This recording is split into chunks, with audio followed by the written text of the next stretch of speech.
Testing, testing.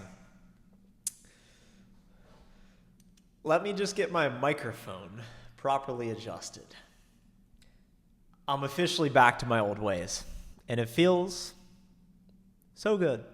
After onboarding for the last 2 weeks in my new software sales job as an account executive, I officially get my full account list today. I plan to start building out my territory plan and prospecting immediately with this headset right here. That's not even plugged in, but I can get away with that because I'm a professional. I'm hoping to connect with some of these lost opportunities very soon. Let the fun begin. I want to talk about how I'm thinking about pipeline generation and cold calling in my new software sales job as an account executive, because I'm sure a lot of you are curious. Some of you may be able to utilize these skills, techniques, and strategies to actually break into the job market to land an entry-level SDR, BDR job in software sales, or maybe you're already in the game and looking to pump the numbers up in July. The way I think about pipeline generation begins with the territory plan. What I mean by a territory plan is you take your list of accounts. Let's say you have 1,000 companies you can target. These companies are going to be broken out into different criteria that you can organize them by: employee count, revenue, location, industry, funding, no funding, international workforce, no international workforce. Maybe your company has some sort of scoring system of tier A, tier B, tier C accounts. You look at all the companies, and if you're diligent like me, you go through one by one. You look them up in LinkedIn Sales Navigator so you can be sure, what's the headcount growth been like? What does the make of the employee count look like? Do they have offices? How many offices? Are they remote? What type of work do they do? And you start to build a list.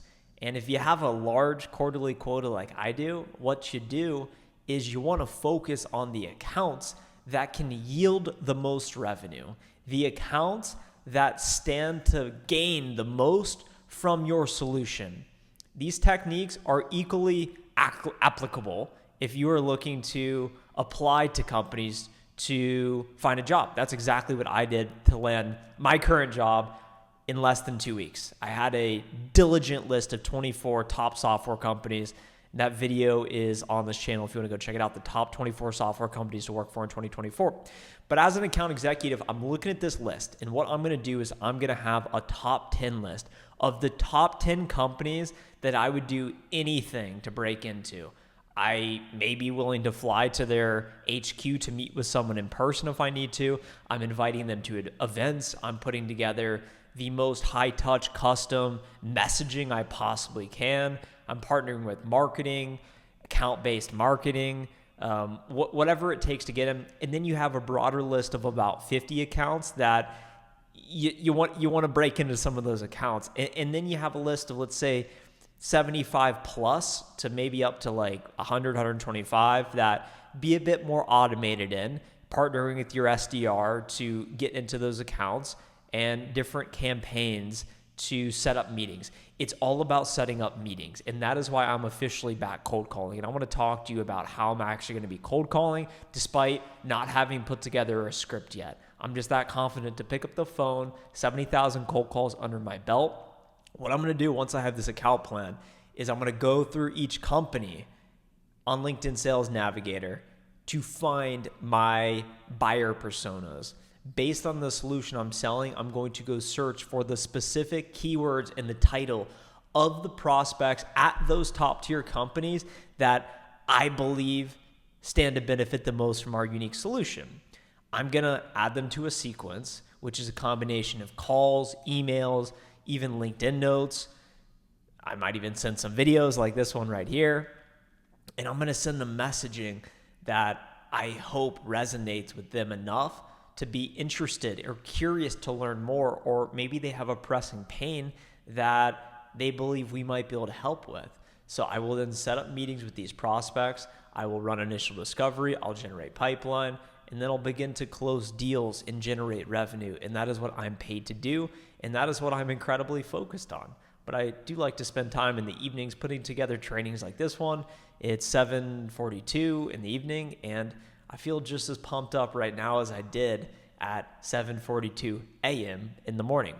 What I do when I think about cold calling is what you say is not always as important as how you say it. Taking pauses, using inflection, deflection, and even mirroring the prospect in some cases. If their pace is a little bit slower, maybe talk a little bit slower. But if they're talking fast, talk a little fast. But if the call ever feels rushed, it's you who are rushing the call, because they're going to give you objections either at the beginning or after you make your call to action. At the beginning, they're going to say, I'm in a meeting, can't talk. Who are you? How'd you get my number? Are you trying to sell something? I don't know, accept solicitation calls, whatever it may be. In which case, I know I called you out of the blue. May I have 30 seconds for me to tell you the reason why I'm calling you specifically?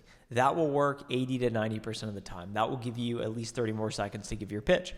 If you make a call to action, hey, would you like to join me for a meeting later this week? And they say, we don't have budget, we're using a competitor, now's not the right time. Anything along these lines, look, I don't expect you to change anything. We want to be your partner. And the reason why it makes sense to meet is because we can best serve you by getting a lay of the land and understanding what's important to you, your priorities, and allowing me to introduce how we might be able to help. Perhaps in the future, you'll have a renewal for your existing solution. And don't you agree it'd be beneficial to understand what alternatives are out there or what else is happening in the market? And maybe there's some insights you can apply to your program today. Pause. And if you flip it, acknowledge the objection, and then give them more context or a reason as to why it may make sense for them to meet, usually they'll consider it, and that will increase your set rate significantly. Even though I don't have a defined script for the cold calls I will be making this week, I do have a lot of product knowledge. I have a lot of industry knowledge. I have a lot of insight. I have a lot of belief. Belief precedes ability. So you don't necessarily need to know what you're going to say or how you're going to do it, because once you start calling and once it starts ringing, believe me, you will figure out what to say. So whenever I get someone on the phone, I'm going to say, look, hey, my name's Trent from Insert XYZ company. How are you? Great.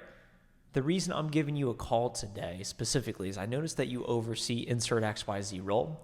We help leaders like yourself to drive XYZ business outcomes.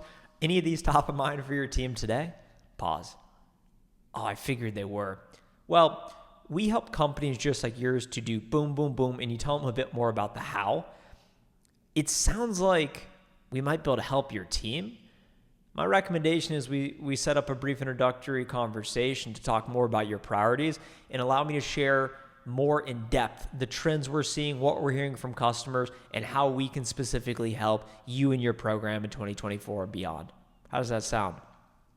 That's all I'm trying to do. I'm not trying to feature dump them. I'm not trying to sell them. I'm not trying to gather all of this discovery, BANT, qualification information. I am trying to achieve the single most important objective there is when you're making a cold call: to sell time and set up the meeting. People buy curiosity. Stories is what drives business. So pique their curiosity, give them a reason to want to meet with you, and put yourself in their shoes and think about why would they take time out of their day to actually hear you out. Only you can answer that question. I'll see you on the front lines. Happy pipeline, happy life.